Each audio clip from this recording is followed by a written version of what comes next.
Olá, bom dia. Hoje, terça-feira, dia 24 de setembro, a Notícia Diferente está no ar. E aqui ao meu lado eu tenho o prazer da companhia do Lúcio Sorge e do Antero Paes de Barros.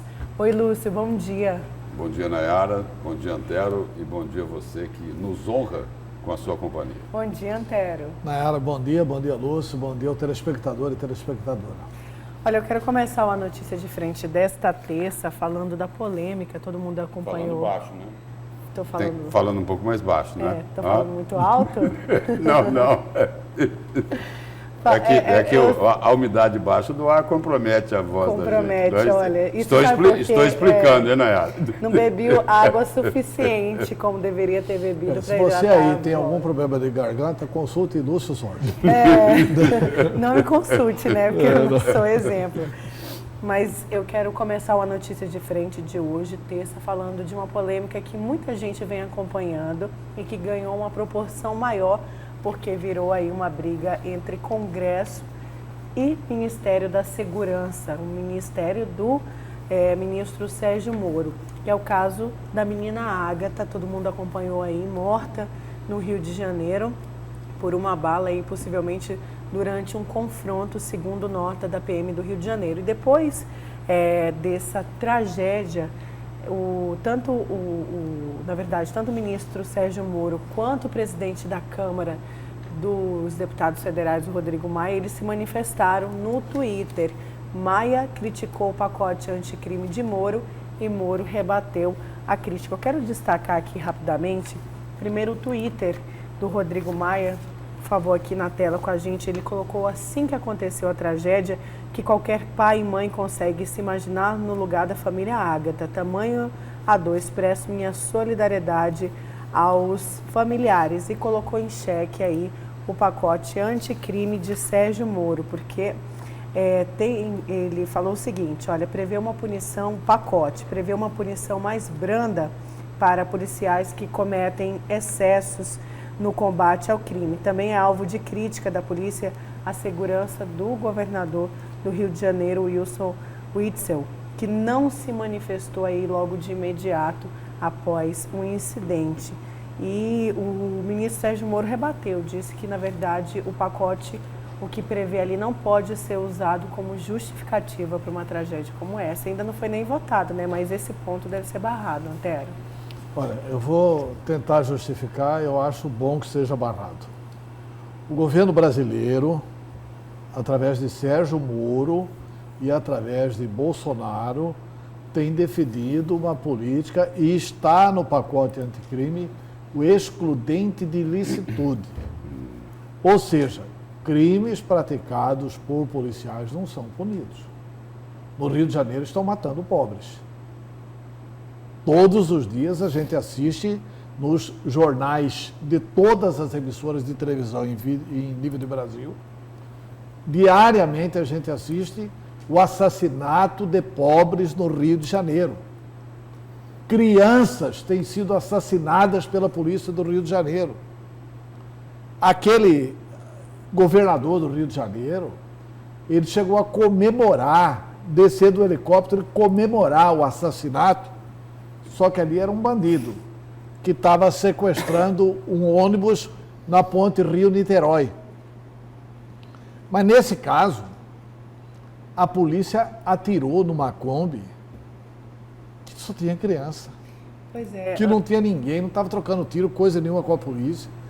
O motorista da Kombi deu declarações revoltadíssimas. Por causa disso, o Brasil acaba de ser denunciado na Comissão Internacional de Direitos Humanos. Isso fere a questão de direitos humanos. Nós temos que debater isso. Não é possível que a gente vai dar uma autorização para a polícia, porque o Bolsonaro gosta da polícia, a polícia pode atirar, se matar. Olha, imagine, coloque-se você no lugar daquele avô. Não. Você viu que o avô... pelo amor de Deus. Você falou no avô, No Antero. avô, Você falou no avô. Eu vi o avô chorando. Só resgatar isso daí, não é? A polícia pegou e deu a versão de que foi... a menina acabou sendo morta em confronto. Isso. O avô perguntou: mas espera aí, Que confronto? Minha neta estava atirando? Quase isso que ele disse. Não, e o motorista da Kombi falou que não houve absolutamente nada disso. O motorista da Kombi, onde estava a criança que foi assassinada pela polícia do Rio de Janeiro, que está confiante nessa história do Bolsonaro, de excludente de ilicitude, a polícia matar não tem problema. Agora eu quero saber o seguinte, quantos morreram na zona sul do Rio de Janeiro? Nenhum. Nenhum. Isso é para assassinar pobres do Rio de Janeiro? Quer dizer que não moram pessoas decentes nas favelas? Quer dizer que não moram pessoas honestas na periferia do Rio de Janeiro? Lá tem gente decente e tem gente honesta. Tem que combater a criminalidade. Não tem que fazer um assassinato de pobres. Pois é, eu quero destacar aqui o Twitter, a gente não conseguiu colocar no momento, mas o Rodrigo Maia colocou: o caso aconteceu na sexta e o governador do Rio de Janeiro só se pronunciou ontem, segunda-feira. Primeiro o Rodrigo Maia falou o seguinte, ó... Quer dizer, demorou 3 dias. 3 dias o governador do Rio de Janeiro, que é o chefe da polícia no estado, ele demorou 3 dias para se manifestar sobre o assassinato de uma criança. De 9 anos. Pela polícia. E o caso ganhou repercussão também no Congresso, porque foi colocado em xeque alguns pontos do pacote anticrime do Sérgio Moro. Aí Rodrigo Maia colocou o seguinte no Twitter: é por isso que defendo uma avaliação muito cuidadosa e criteriosa sobre excludente de ilicitude que está em discussão no parlamento, que faz parte... O ponto que eles estão questionando é esse, é o excludente de ilicitude, ou seja, não há ilicitude na polícia atirar. Pelo amor de Deus. Só que o ministro rebateu. O Twitter ele colocou o seguinte: lamentável e trágica a morte da menina Ágata. Já me manifestei oficialmente. Os fatos têm que ser apurados. Não há nenhuma relação possível do fato com a proposta de legítima defesa que consta aí no projeto anticrime, disse o ministro Sérgio Moro. Por outro lado, há manifestações oficiais do governo do Rio de Janeiro dizendo que a tese da polícia está correta, de que era confronto. Pois é, eu vou ler aqui um trecho. E sabidamente não era.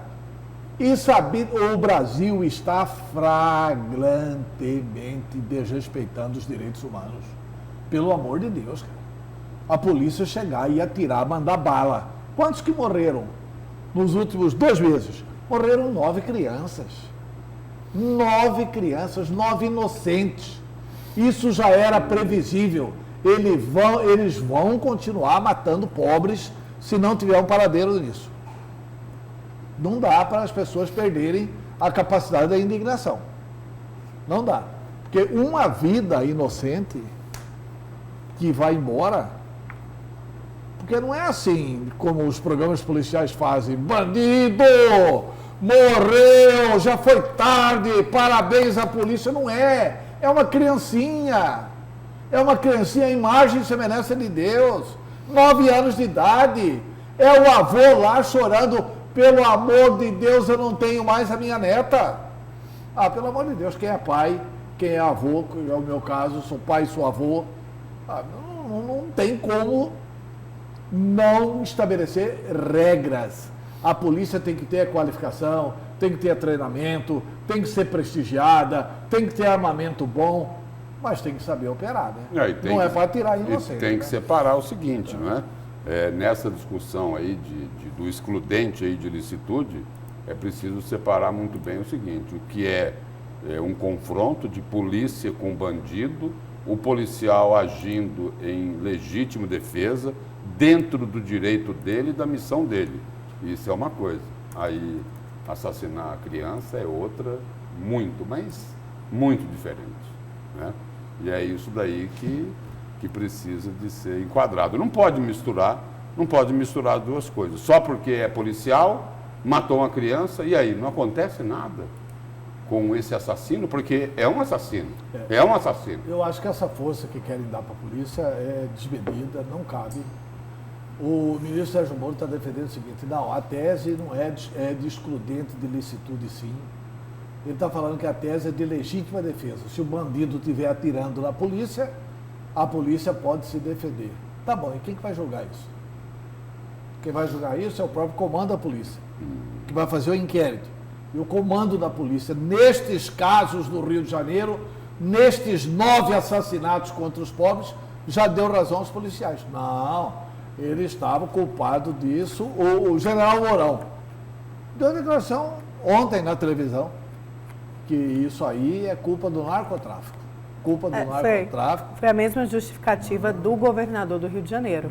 É. Culpou o narcotráfico e não. também disse acreditar aí nas forças policiais, porque ele quer fazer uma varredura. Tá, culpado no Rio de é Janeiro. o governador do Rio de Janeiro. Não dá para acreditar nas Conversa forças essa, policiais que assassinam crianças. Agora é o seguinte, sobre essa questão aí de confronto de polícia com bandido, olha, a polícia aí não vai poder atirar na unha do dedão do pé do bandido, né? Ela precisa se defender também. Né? Ela precisa se defender.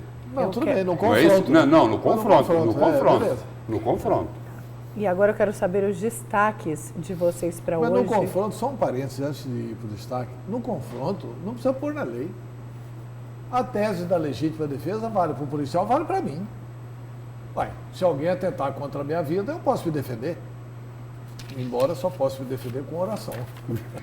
Porque eu não uso arma. Né?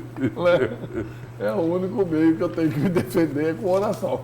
Pedir a Nossa Senhora e a Jesus Cristo, só. É a arma, e por sinal uma arma poderosa que eu tenho. Né? Lúcio, queria saber o seu Essa destaque. era a história de um vigia aqui, num bairro aqui, que uma vez é o seguinte, começou a ter uns assaltos na região, aí os moradores de uma determinada rua falaram, olha, seu Manuel, cuida bem aí da rua, hein, não deixa ninguém roubar, hein? Tá bom, vou orar bastante. A arma do Antero também. Lúcio, vamos começar com você, seu destaque para hoje. O meu destaque aí é sobre o Tribunal de Contas do Estado, que está querendo ter acesso à delação de Silval Barbosa sobre aquela história dos precatórios de 276 milhões de reais, que é referente lá a Andrade Gutierrez, lá no governo Blairo Maggi. Aí tem o envolvimento lá na denúncia lá do ex-secretário Éder de Moraes, do empresário de factoring, o Valdir Piran. Então, o Tribunal de Contas do Estado está solicitando lá da Vara Especializada de Ação Civil Pública e Ação Popular de Cuiabá para ter acesso às provas apresentadas ao Ministério Público pelos ex-governadores Blairo Maggi e Silval Barbosa, além de outras pessoas. E a ação tem um total de 11 réus. E aí o seguinte, a informação é de que parte da denúncia, né, de que uma parte aí, significativa desses 276 milhões de reais foi para pagar dívidas de campanha. Certo, e o seu destaque, Antero? Meu destaque é que o glorioso Supremo Tribunal Federal se reúne hoje e pode anular muitas condenações na Lava Jato. Eles já anularam a condenação do ex-presidente do Banco do Brasil, Aldemir Bendini. E hoje pode ter uma anulação assim de bartelão, de enxurrada de anulações. Pode livrar a cara de muita gente hoje no Supremo Tribunal Federal. Hoje é um dia tenso no Poder Judiciário, mas é evidente que isso tudo vai gerar mobilização também do povo brasileiro, né? Não antes da sessão, mas depois da sessão, né? Olha, e agora vamos a mais um capítulo daquela novela que não acaba, parece que não tem fim, e a população aí continua sofrendo com as péssimas qualidades, com a péssima qualidade do transporte coletivo aqui de Cuiabá, porque foi adiada mais uma vez a licitação do transporte coletivo da capital. Os detalhes com a Luciana Gavilha. Mais uma vez foi adiado o processo de licitação do transporte público de Cuiabá. Há 17 anos não acontece, né? Um novo edital, um novo processo de licitação. E sobre este assunto eu vou conversar com o secretário de Mobilidade Urbana, Anternor Figueiredo. Explica para a gente, secretário, por que novamente, né, foi adiado todo o certame. Mais uma vez tivemos que responder alguns apontamentos, né, dentre eles do Tribunal de Contas, da própria Câmara Municipal, e o prefeito Manuel preferiu fazer um ajuste. E toda vez que se faz um ajuste em edital, tem que ter o prazo legal, então foi adiado, deverá acontecer agora dia 16 de outubro. Quais foram os apontamentos do Tribunal de Contas? Do Tribunal de Contas, um dos apontamentos foi a parte da bilhetagem eletrônica, né, que nós já respondemos, a parte das garagens dos veículos também, e uma outra série de coisas corriqueiras aí que foi facilmente resolvido. Ou seja, apontamentos de possíveis irregularidades do certame? Não, irregularidade não, apontamento de sugestões de melhoras, não irregularidade. Então, para a gente andar em sintonia com esses órgãos de controle, né, o prefeito Manuel Pinheiro pediu para que nós fizéssemos esses ajustes e dessemos um novo prazo, que deverá ser agora em outubro. A previsão em outubro, então, para o lançamento do edital. Se for de fato, né, feito o lançamento, qual é a previsão de todo o cumprimento do protocolo? Olha, primeiramente, por ser uma licitação de técnica e preço, né, as empresas no primeiro instante apresentaram as propostas. Eu acredito que até final desse ano aqui já tenha a vencedora do sistema de transporte coletivo de Cuiabá. O que mudaria para a população, né, para os passageiros do transporte, a conclusão de todo esse certame? Primeiramente, o conforto e a comodidade, né, para o usuário do transporte coletivo de Cuiabá, né? Nós devemos entrar aí no mínimo com 120 ônibus com ar-condicionado, né, o mínimo que o prefeito exigiu, isso aí poderá chegar a 50%. Eu acho que o usuário do transporte coletivo de Cuiabá vai ganhar muito com esse novo sistema de rede que nós vamos implantar e novos ônibus com ar-condicionado. Ok, obrigada pelas informações. Bem, né, os passageiros praticamente já é uma cobrança histórica em relação à melhora da qualidade do serviço prestado. Pois é, e mais uma vez, e o secretário disse que dessa vez foi para acrescentar outras melhorias, ou seja, para se adequar, né, para que a prefeitura se adeque com uma nova licitação, com novas melhorias. E aí, vai ser sempre assim? Esse daí não é o primeiro, não é o segundo, né? Deve ter já ser o terceiro ou quarto ajuste nesse edital de licitação que vem sendo solicitado lá pelo Tribunal de Contas do Estado. E não custa nada, gente, lembrar o seguinte, que recentemente, os conselheiros substitutos vieram a público, numa sessão transmitida pela TV, dizendo o seguinte, olha, tem muita gente incomodada com as medidas cautelares que estão sendo emitidas pelo Tribunal de Contas. Eu não estou dizendo que esse é o caso específico aí da licitação do transporte coletivo de Cuiabá.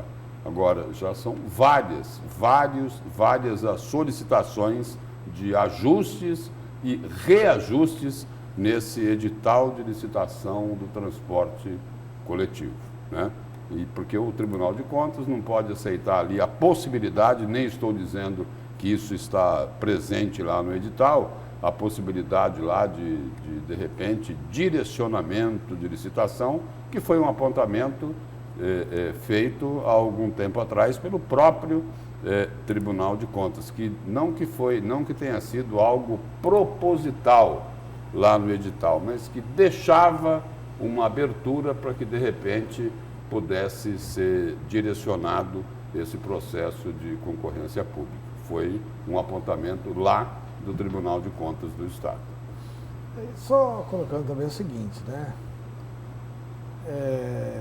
O que era preciso cotejar? Se esta recomendação agora do Tribunal de Contas já não havia sido feita nas recomendações anteriores. Porque se a Prefeitura não atendeu das recomendações anteriores, parte e deixou esta partezinha de fora. Será que não deixou mais alguma parte de fora? Para ter lá em janeiro uma nova licitação, quer dizer, um novo... Porque cada vez, o secretário explicou corretamente de acordo com a lei 8666. Cada vez que você muda o objeto... Abre o prazo. Abre o prazo, você tem que licitar tudo de novo. Parece até que é uma licitação programada para não ser feita. E veja bem, esta era a primeira medida de Emanuel depois que tomasse posse. Ele disse claramente na campanha eleitoral.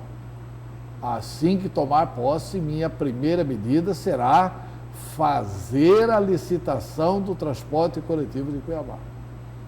Estamos terminando o 3º ano e não está feita a licitação. E algo que ainda muitas pessoas questionam nessa licitação do transporte coletivo é o item que diz respeito ao ar-condicionado dos veículos que vão operar aqui em Cuiabá, porque no nosso clima isso não é luxo, é uma necessidade porque os usuários sofrem e sofrem muito aí no dia a dia. Por que não colocar essa exigência aí no edital de licitação? Porque aí as pessoas podem interpretar o seguinte: olha, estão menos preocupados com os usuários e priorizando mais o interesse das empresas, que teriam que investir menos para poder realizar o serviço. Não falaram que era necessário aquele reajuste na tarifa para dar segurança para as empresas que iam participar desse edital de licitação, dessa concorrência pública. E aí, foi confirmado lá o valor da tarifa, e aí não pode se exigir um pouco mais das empresas em benefício aí de um conforto maior para os usuários do transporte coletivo? Já que estão tirando de um lado, né? Porque a licitação prevê que a responsabilidade dos pontos fique por parte da Prefeitura de Cuiabá e não mais da empresa que ganhar a licitação, como é hoje. Na verdade é o seguinte, né? É um arranjo. Isso é da análise combinatória, né? Você tem permutação, arranjo e combinação. É um arranjo feito pela Prefeitura de Cuiabá, sempre para beneficiar o empresário. Você entrevista o secretário, você pensa que está entrevistando o dono das empresas de ônibus. Ele faz a defesa da não exigência do ar-condicionado como se ele fosse o diretor proprietário. Mas isso pode... E quem que vai concorrer? Vai ganhar a melhor empresa. Ótimo que essas empresas aqui não tenham condições de concorrer. Ótimo. Vai ganhar uma empresa que tenha condições de pôr ar-condicionado para todos. Quer dizer, essa coisa da Prefeitura de Cuiabá de licitar para 30%, 30% é praticamente o que já tem, quer dizer, não vai mudar nada, absolutamente nada, no transporte coletivo de Cuiabá. É para ficar tudo como está. Vamos para o intervalo. Na volta, você confere uma entrevista com a senadora Selma Arruda, que falou do processo de cassação e também outras polêmicas envolvendo o nome dela. Então não saia daí, a gente já volta.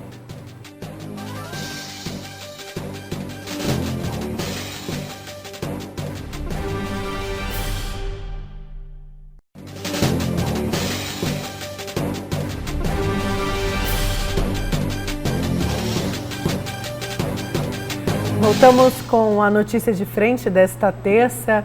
E, Lúcio, você conta pra gente quem são os nossos cúmplices de hoje? Vamos lá, Nayara. O Carlos Alberto de Lucas do Rio Verde, o Roque do bairro Alvorada, Agostinho, a Fátima do Costa Verde, do bairro Costa Verde, lá de Várzea Grande, o João Rosa do bairro Dom Aquino, Clodoaldo Melo do Jardim Imperial, aqui de Cuiabá, e o Jean Jerônimo de Souza, esses os cúmplices aqui do A Notícia de Frente. Antero, temos mensagens? Temos algumas. Bom dia, sugiro que façam uma reportagem sobre a eleição do Conselho Tutelar, pois até agora não vi nenhum órgão de imprensa falar a respeito. Quem são os candidatos? Terá algum debate? Quais são os polos e unidades do Conselho que estão em disputa? Qual o salário e as responsabilidades do Conselho Tutelar, etc. Interessante, né? É um telespectador que mandou uma pauta aqui para o programa. Está lida a pauta e evidente que aí depende da nossa chefe aqui, né?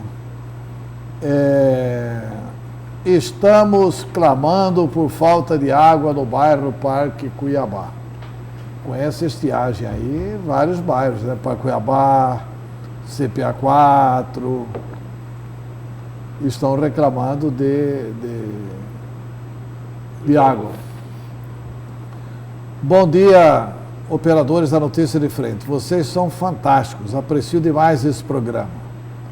Será que Fávaro, Botelho, Júlio Campos e alguns outros por aí acham que a doutora Selma foi caçado, os 600 mil eleitores que votaram nela, dará o seu voto para alguns desses citados acima? Eu duvido. Marcos de Várzea Grande, esse aqui está irritado com a cassação da senadora Selma Arruda. E tenho aqui dizendo o seguinte, Marina de Várzea Grande, bom dia, Antero, muitos sabem suas palavras e verdadeiras a respeito de Selma Arruda. Os abutres querem a vaga de Selma. É isso. Obrigado, Marina.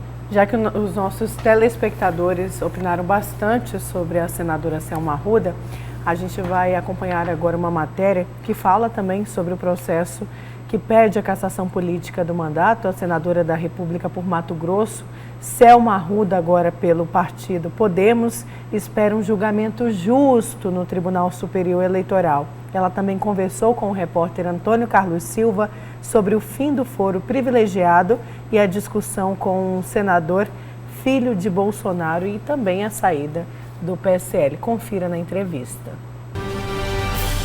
Selma Arruda continua favorável à CPI da Lava Toga, mesmo correndo o risco de ter o mandato político de senadora cassado pelo Tribunal Superior Eleitoral.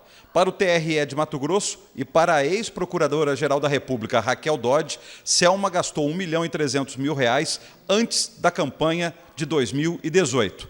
Ela nega e acredita que, pelo menos agora, terá um julgamento justo. Senadora, inicialmente a pergunta que todo mundo está falando aí, por que a senhora saiu do partido pelo qual só foi eleita, inclusive pelos eleitores que votaram na senhora, porque a senhora era do PSL de Jair Bolsonaro. Por que a senhora saiu do PSL? Olha, eu continuo Jair Bolsonaro.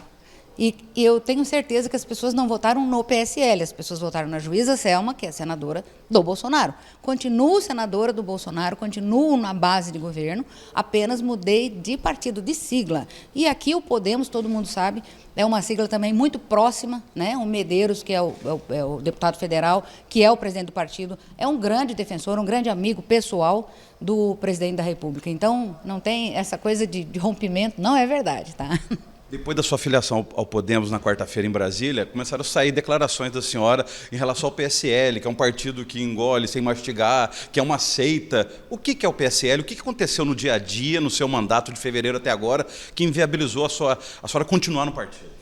Olha, o PSL é um partido que cresceu muito rápido, né? Então ele cresceu, mas não se estruturou. Você é um partido onde você vê muita contradição entre aqueles componentes, né? Você via, por exemplo, na Câmara, né?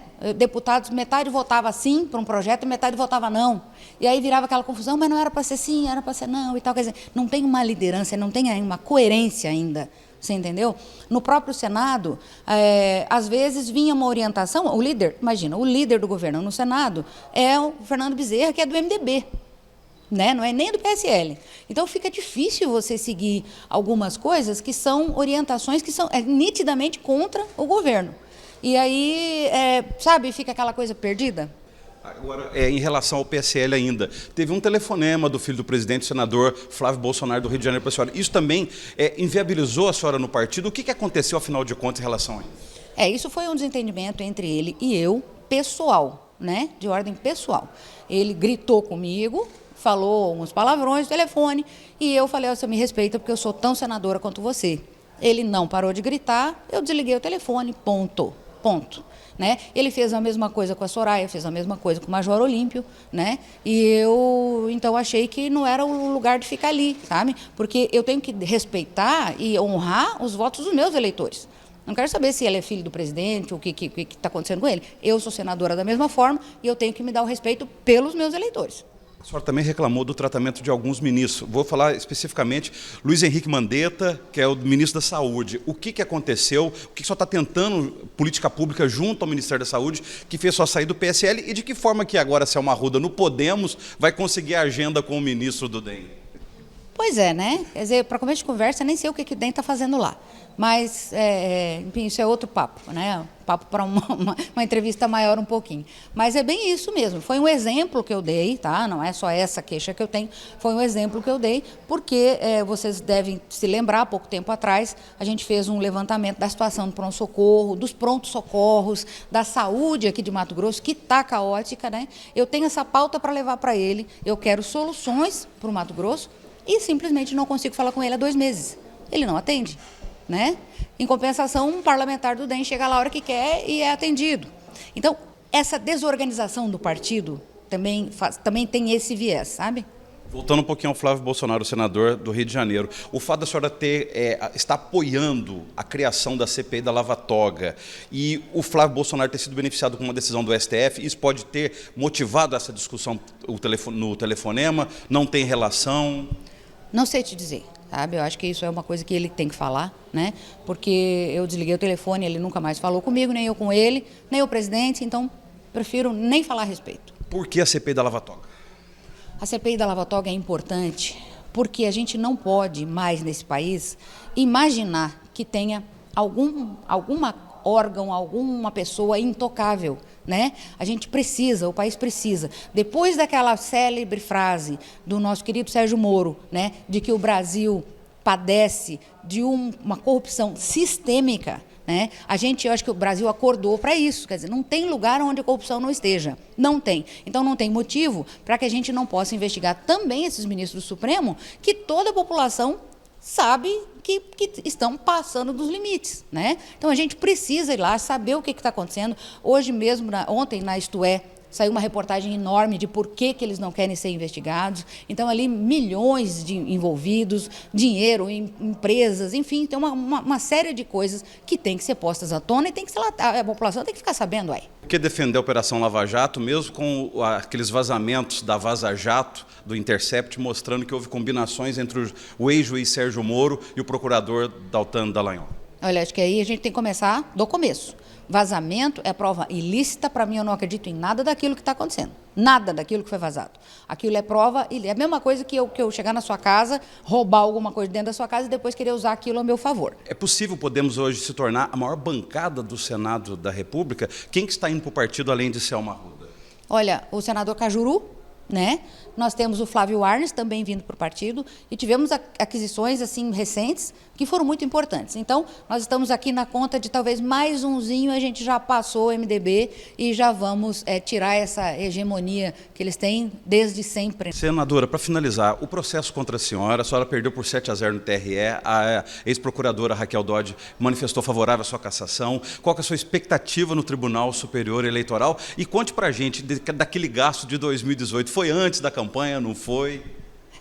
Pois é, eu sou a única política que está sendo punida por Caixa 2 por ter feito um gasto em abril e maio, quer dizer, nem campanha não era, né? Mas comigo virou Caixa 2. Esse julgamento aqui foi absolutamente político e foi manipulado. Da mesma forma, a Raquel Dodge, que fez questão de sair da PGR pela porta de trás, pela porta dos fundos, passando vergonha em toda a instituição que ela representou, ela conseguiu dar um parecer no meu processo em 7 horas. Um parecer de 75 laudas em 7 horas, depois de ler o processo. Imagina, você lê um processo inteiro, você ouve as testemunhas, você vê tudo e ainda consegue dar um parecer dessa grossura em 7 horas. Já estava encomendado, já estava lá guardado. É mais uma das vergonhas que Raquel Dodge conseguiu dar de presente para o Brasil. Mas eu já conversei, inclusive, com o próximo PGR, o senhor Augusto Aras, e ele está revisando vários atos dessa senhora, inclusive uma centena de portarias que ela teria expedido nos últimos dias agora, criando cargos, inclusive, para apaniguados dela, para deixar todo mundo acomodadinho. Isso tudo vai ser revogado e nós precisamos, é como ele disse, quem sabe até uma lava PGR, né?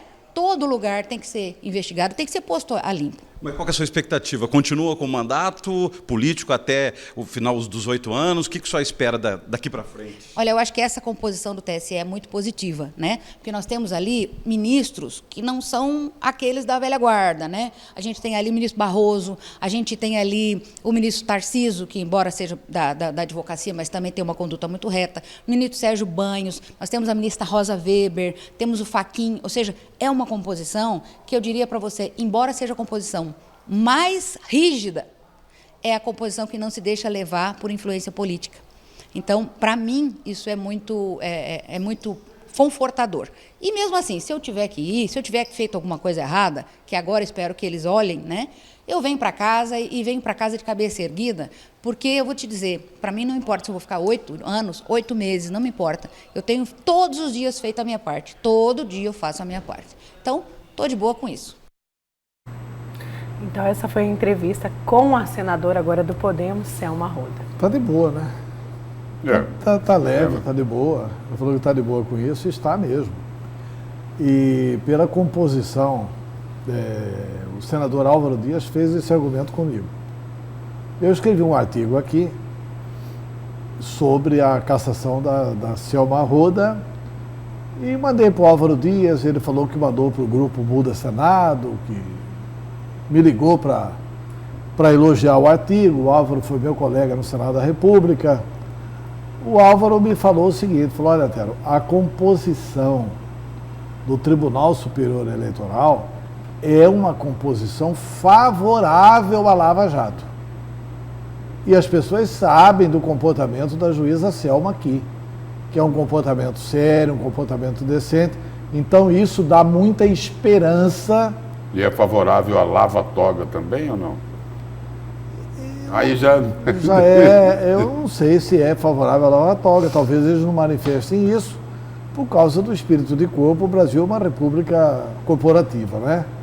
Mas eu não tenho dúvida de que a senadora vai ter pelo menos teses para defender o seu mandato lá em Brasília. Eu queria chamar a sua atenção aqui para um termo, né, uma expressão que a senadora Selma Arruda colocou. Olha, se tiver alguma coisa de errado, né, porque ninguém é intocável, isso é muito bom, porque ninguém está acima da lei. Ela exemplificou ali também que nem os ministros lá do Supremo Tribunal Federal são intocáveis. Sobre os julgadores lá do processo dela no Tribunal Superior Eleitoral, eu quero aguardar para saber o que é que vai acontecer. Ela fala de justiça, né? Principalmente porque ela disse o seguinte, que o julgamento dela aqui no Tribunal Regional Eleitoral foi político e manipulado.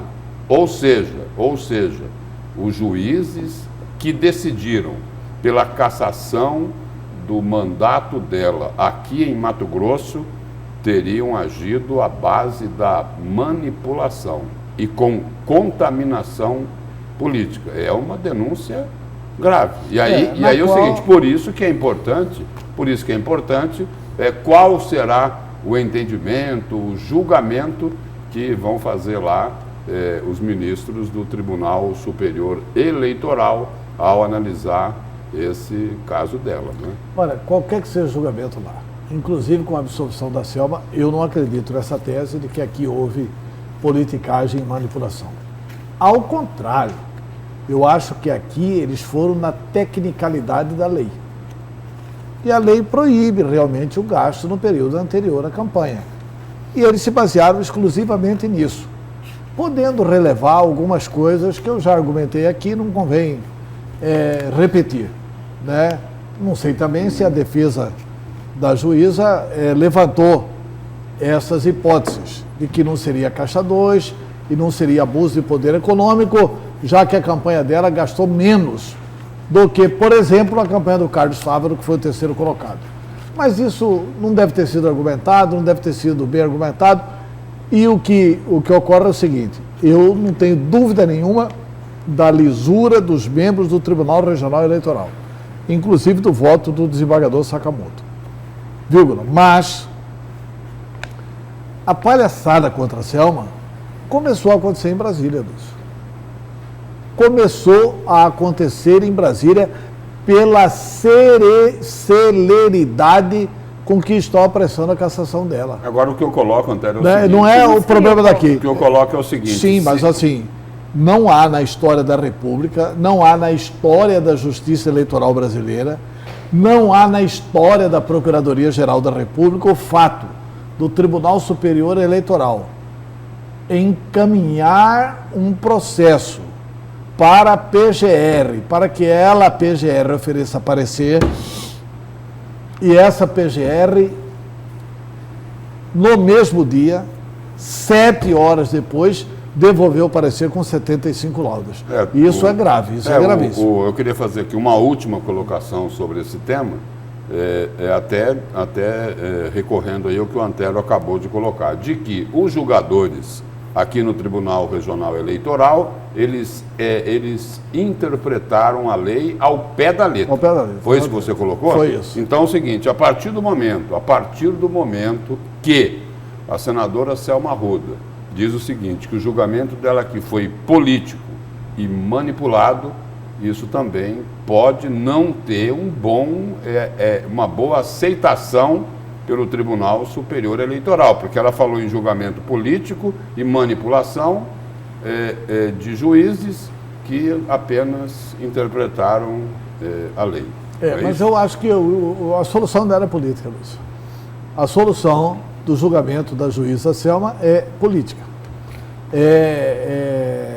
Argumentar em cima... No caso aí, a solução política a favor dela agora, porque aqui ela falou que foi contra. Não, mas aqui não teve politicagem, não teve política. Não, eu estou dizendo sobre o ponto de vista dela. Do ponto de vista dela. Eu acho que a solução dela lá é política. Antero, seu destaque, por favor. Meu destaque é o seguinte, que esta será uma super quarta-feira no Supremo Tribunal Federal.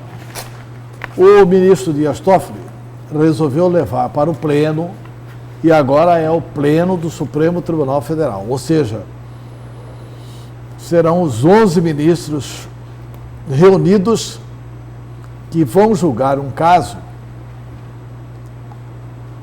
semelhante àquela decisão da segunda turma do Supremo que anulou a condenação do ex-presidente do Banco do Brasil e da Petrobras, Aldemir Bendini. Só para entender, o plenário vai debater a questão em um processo diferente do julgado pela segunda turma.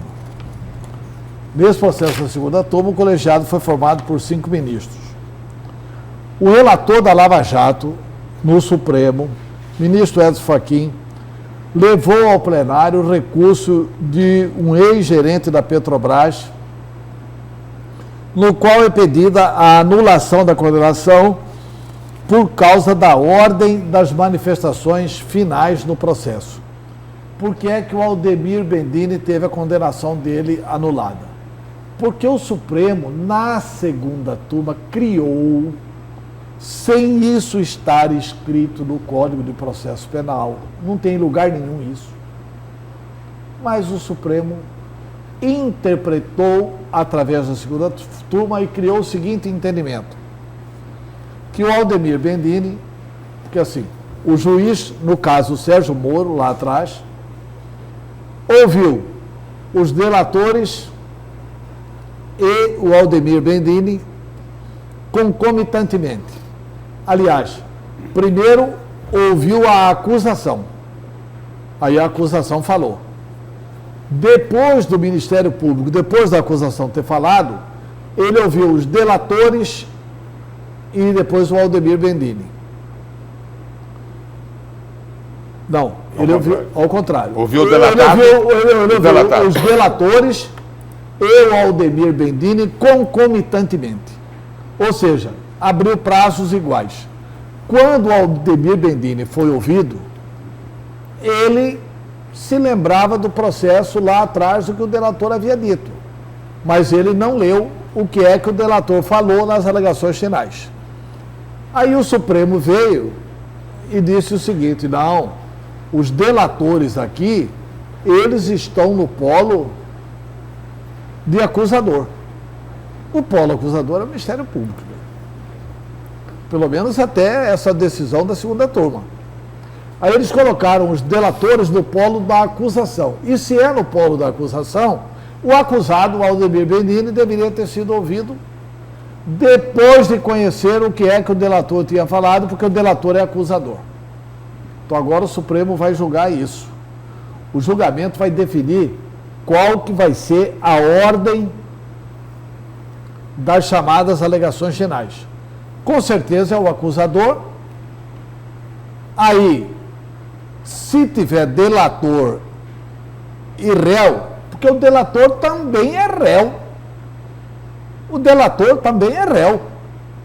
Né? Mas o Supremo está fazendo essa diferenciação. E é isso que o Supremo vai julgar hoje. Se tiver a acusação, o delator e o réu, qual que é a ordem?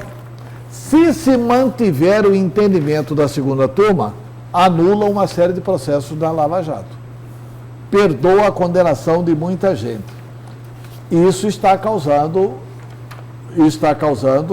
uma insatisfação dentro do Ministério Público, dentro da opinião pública e, na verdade, existem alguns ministros que estão defendendo a seguinte tese, no sentido de que sejam colocados freios a uma eventual decisão do plenário a favor dos argumentos de defesa.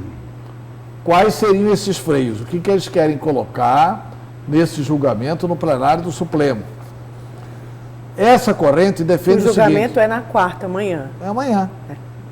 Essa corrente está defendendo o seguinte. Tá certo, eu estou tratando amanhã... Não, mas a gente confunde. Eu estou crendo que nós o julgamento é amanhã. O julgamento é amanhã. O julgamento é quarta-feira. Pronto. Essa Quer corrente... encurtar a semana. Eu falei o quê?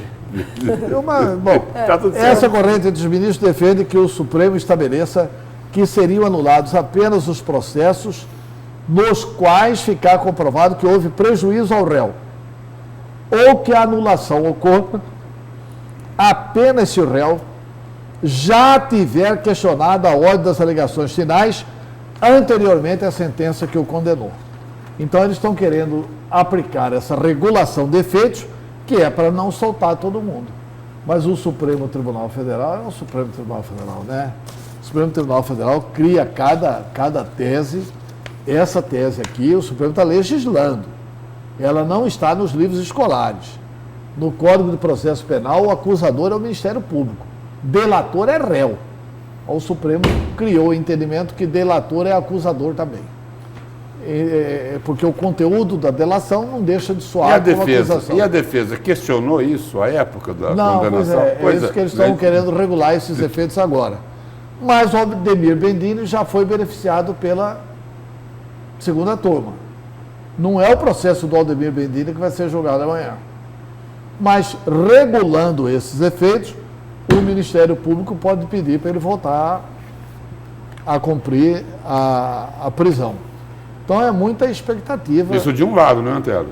Porque outras pessoas, né, podem requisitar o mesmo benefício do Aldemir Bendini. Exatamente. Que teve a pena cancelada. Cancelada. Não, mas depois que o Supremo regular esses efeitos, aí não vai adiantar requisitar. Aí ou o cidadão fez essa requisição antes das alegações finais lá no início, ou não terá esse direito. Agora aqui a gente discute uma tese que pode anular condenações da Lava Jato. Que retrocesso o país vive, porque todos confiam na operação que conseguiu aí colocar na cadeia grandes corruptos, grandes acusados de roubar o dinheiro público. Pois é, o Brasil não se conformaria com uma decisão de liberou geral, né? O Brasil não ia considerar que todo esse trabalho da Lava Jato seja jogado fora. O Brasil não ia em hipótese nenhuma aceitar isso.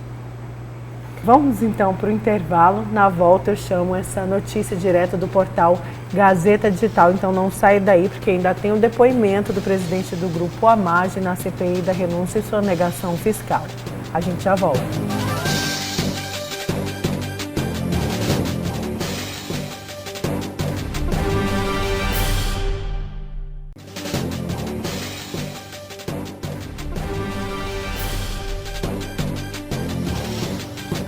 Voltamos com a notícia de frente desta terça-feira. Vamos agora para o GD, o portal Gazeta Digital. A matéria é da Jéssica Bacheg e do Pablo Rodrigo. Ex-secretário lista construtoras que pagavam propina a grupo. Em depoimento à Delegacia Fazendária, o ex-secretário adjunto da Secretaria de Infraestrutura, Valdísio Juliano Viriato, listou as empresas que pagavam propina ao grupo criminoso liderado pelo ex-governador Silval Barbosa. As empreiteiras tinham contrato com o Estado para execução de obras do programa de pavimentação MT integrado e pagavam entre 5% e 10% do valor recebido pelo serviço. A estimativa é que tenham sido repassadas 5 milhões e 200 mil às organizações criminosas. Aí, segundo Viriato, faziam parte do esquema algumas construtoras, como a Guache Construtora, a Agrimate Construtora. Eu vou abrir aqui, ó, tem uma tela que vem do GD, do portal Gazeta Digital. Ali lista os repasses feitos para algumas construtoras que vão aí de valores de R$200 mil a R$1 milhão. Algumas empresas chegaram então a receber 1 milhão aí de propina, que somando tudo daria 5 milhões e 200 mil do programa MT integrado. E construtoras de peso aqui de Mato Grosso. É um né? negócio bacana, né? E todas continuam trabalhando, né? Todos continuam trabalhando, ninguém é inabilitado. É um negócio bacana. Mas nesse caso, porque troca o CNPJ, não, né? Não, não precisa trocar nada. O Brasil é uma festa. O Brasil é uma festa. O Brasil é para punir a senzala. Pessoal da Casa Grande, pessoal chique e tal, papapá, dono de construtora, que usa perfume francês, essa turma não tem que ser preso. Não é injustiça muito grande, né? Se vê lá no Rio de Janeiro, eles só matam na favela, não matam ninguém na Zona Sul. Quem foi? Né? Quem foi Eu delator? não acho que deve matar na Zona Sul, não. Eu não acho que deve matar em lugar nenhum. Teve gente que foi. Aí diz que essas empresas aí pagaram, né? Elas pagaram, né? Pagaram. Para o gestor, né? É. Aí tem outros aí que foram delatores, né? E aí prestam serviços ao governo, né? Teve gente lá que começou como delator, terminou como réu, e aí é o seguinte, ainda continuam se beneficiando dos incentivos fiscais, né? Participaram da farra lá atrás e continuam tendo o benefício hoje.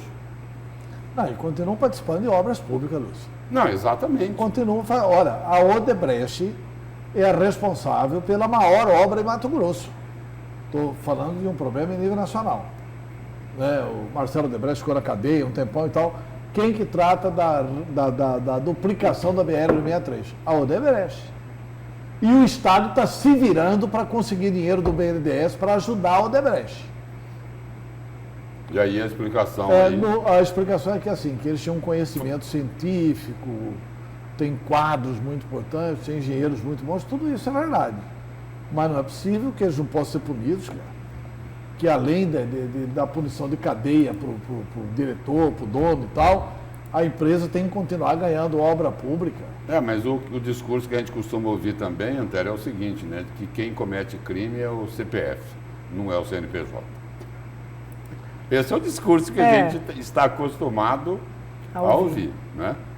Inclusive das autoridades.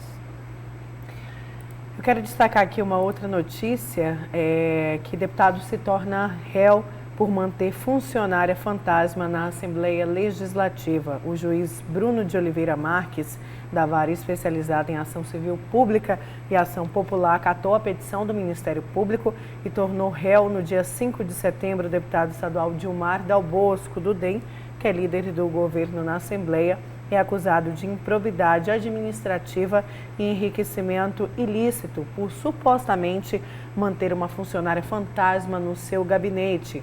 O órgão ministerial pede ressarcimento de R$266 mil.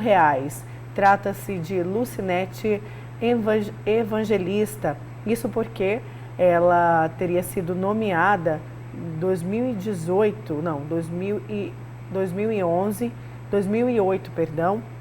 e permaneceu até 2015. Só que no mesmo período ela consta como que ela exercia o cargo temporário de enfermeira lá em Sinop, com a carga horária de 40 horas semanais.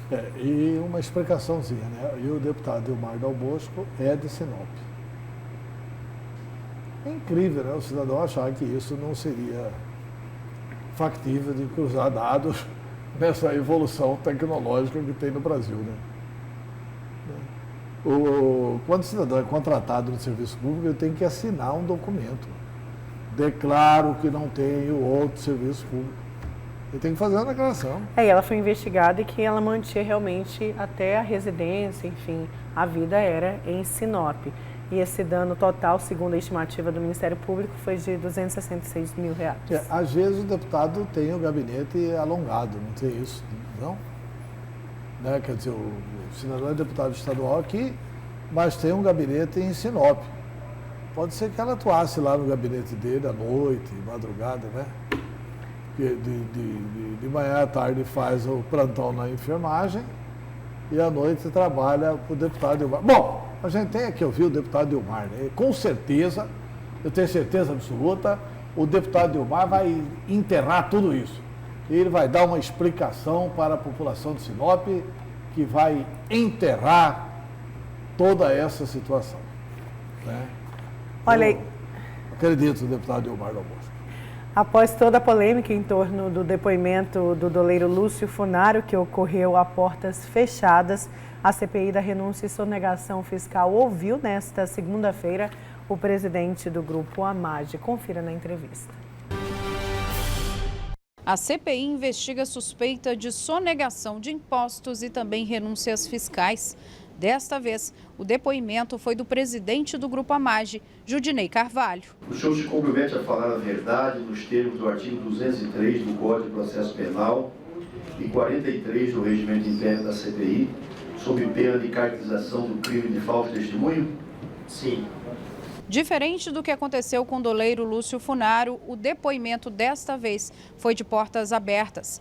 A maioria dos questionamentos esteve relacionado ao pagamento do FETAB por parte da empresa. Especificamente sobre o FETAB. Quanto o Grupo AMAGE pagou no ano a ano, desde o ano 2000, na criação do FETAB, por que deixou de pagar o FETAB no período de 2015 a 2018? O presidente do Grupo AMAGE afirmou que nos últimos anos a empresa pagou 350 milhões de reais de FETAB, referentes à comercialização e também à produção, e que esse pagamento não teria falhado em nenhum momento e que as acusações de sonegação são inverdades. Eu acho que tem uma informação que surgiu com relação ao FETAB que ela não é correta, que é a informação de falar que a AMAGE não paga o FETAB. Nos últimos 5 anos, a AMAGE pagou aproximadamente 358 milhões de reais de FETAB. E desde que o FETAB foi instituído, e lá atrás a alíquota era menor e também a alíquota era menor e a empresa também era menor, fazia menos volume, né? Então, óbvio que para trás os valores eram um pouco menor, mas se você quiser pegar anualmente os últimos 5 anos, nós temos aí, em 2019 até agora já foram pagos 125 milhões de reais de FETAB, em 2018 foram pagos 104 milhões de reais de FETAB, 104 milhões de reais, 104,9. Em 2017 foram pagos 87 milhões de FETAB, em 2016 35 milhões de FETAB.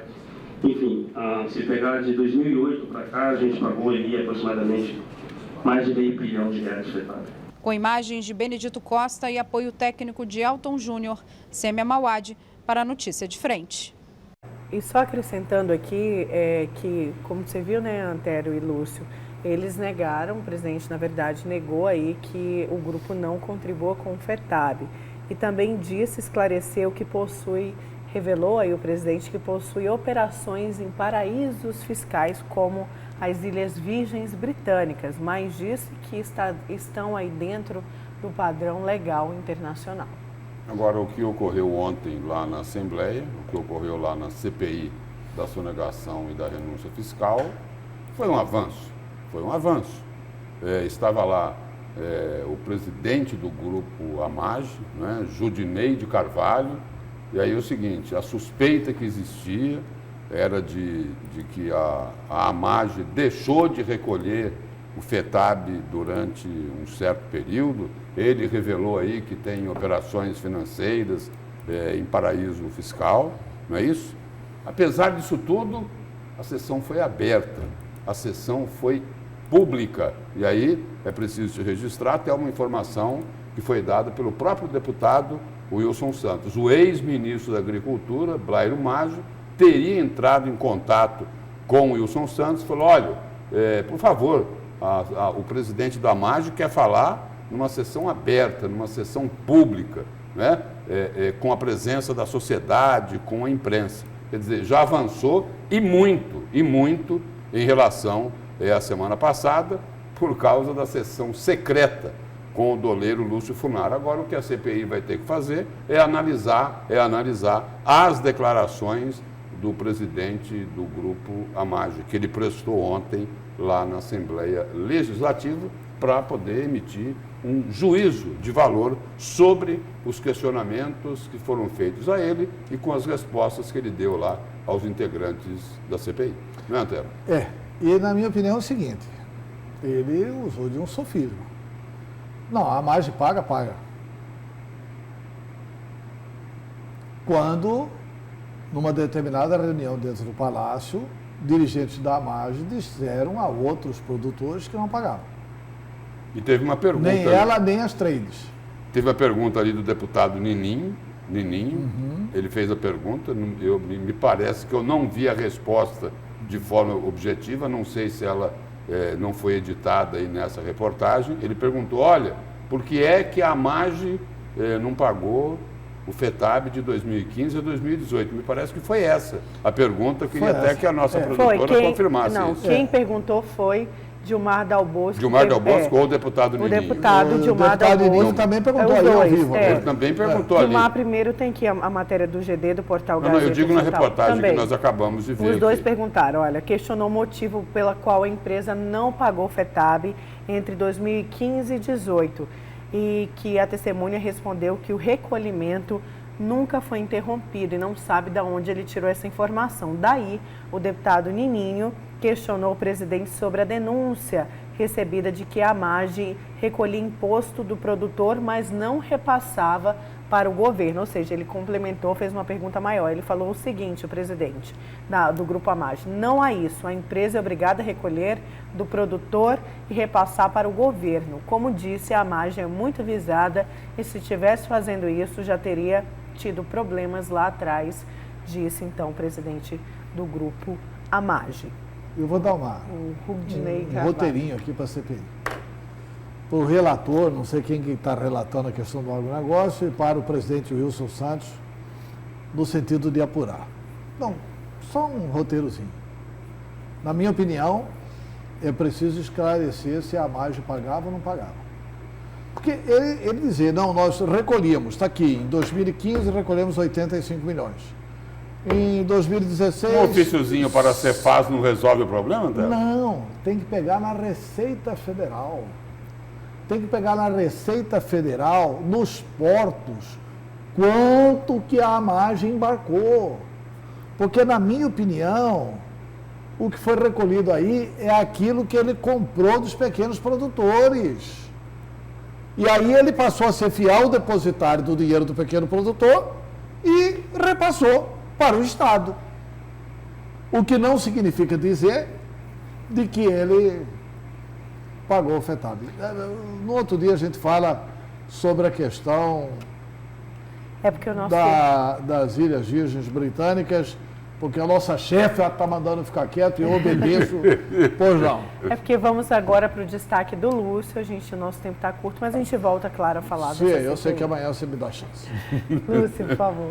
Bom, o meu comentário de hoje é para falar que o Tribunal de Contas do Estado está preocupado com aquela história dos precatórios de 276 milhões de reais que envolvem lá a empreiteira Andrade Gutierrez. O TCE fez um requerimento lá, a Vara Especializada da Ação Civil Pública e Ação Popular de Cuiabá, para ter acesso às provas apresentadas ao Ministério Público Estadual pelos ex-governadores Blairo Maggi e Silval Barbosa, além de outras pessoas aí, físicas e jurídicas. Existem lá pelo menos 11 réus.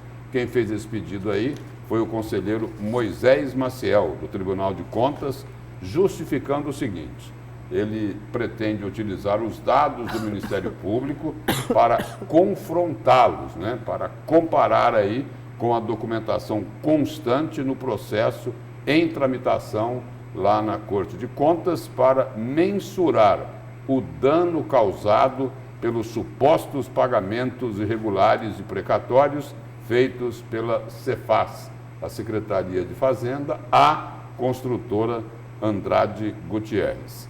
E aí o seguinte, a reportagem aqui do Folha Max destaca que os promotores de justiça pedem a indisponibilidade de bens da ordem de 183 milhões de reais dos acusados de serem responsáveis pelo prejuízo causado por esses pagamentos fora do devido rito constitucional, está entre aspas, ou seja, pagamentos que teriam sido ilegais. E aí é citado que dos 16 precatórios de Mato Grosso, devidos a Andrade Gutierrez, entre 2001 e 2009, nesse valor aí de 276 milhões, teriam sido pagos de forma antecipada e superfaturada. E aí a reportagem aqui conclui dizendo o seguinte, que essa história acabou vindo à tona quando Silval Barbosa contou à Procuradoria-Geral da República os pagamentos desses documentos forjados e que foram utilizados para saldar dívidas do grupo político formado pelo ex-senador e ex-ministro da Agricultura, Blairo Maggi, ainda no seu primeiro mandato, numa negociação aí com o empresário Valdir Piran. E aí, só para variar, Nayara, um dos operadores do esquema, segundo Silval, era o ex-secretário Éder de Moraes.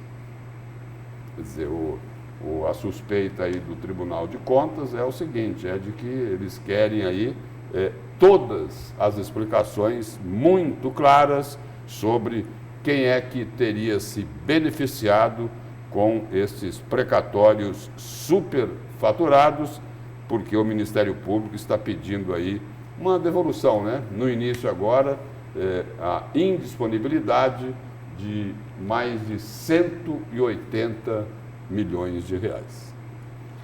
Pois é, muita coisa, né, Lúcio? É muito dinheiro. Envolve né? mais uma muito vez dinheiro. aí. É muito dinheiro, né? São várias pessoas aí envolvidas. E mais uma vez várias o ex-secretário de Fazenda. Inclusive os executivos, os ex-executivos da cúpula lá da Andrade Gutierrez, o diretor jurídico Luiz Otávio Mourão e o presidente e engenheiro Rogério Nora de Sá. Né? Ontem não foi só essa má notícia que teve o ex-governador Blairo Maggi, né? Teve também uma outra má notícia com relação à derrota que teve na justiça o Éder Moraes. Por causa da delação do Luiz Cusiol. Do Luiz Cusiol. E o ministro Luiz Fux, do Supremo Tribunal Federal, negou o acesso do Éder Moraes à delação e negou a possibilidade do trancamento da ação penal, coisa que o Blairo Maggi vem tentando fazer há muito tempo. Então, eu acho que essa situação pode complicar também, mais ainda o Éder Moraes e mais ainda o Blairo Maggi. Lúcio e Antero, muito obrigada. Bom dia. Obrigado, Nayara. Até amanhã. Até amanhã. Obrigada. Até amanhã.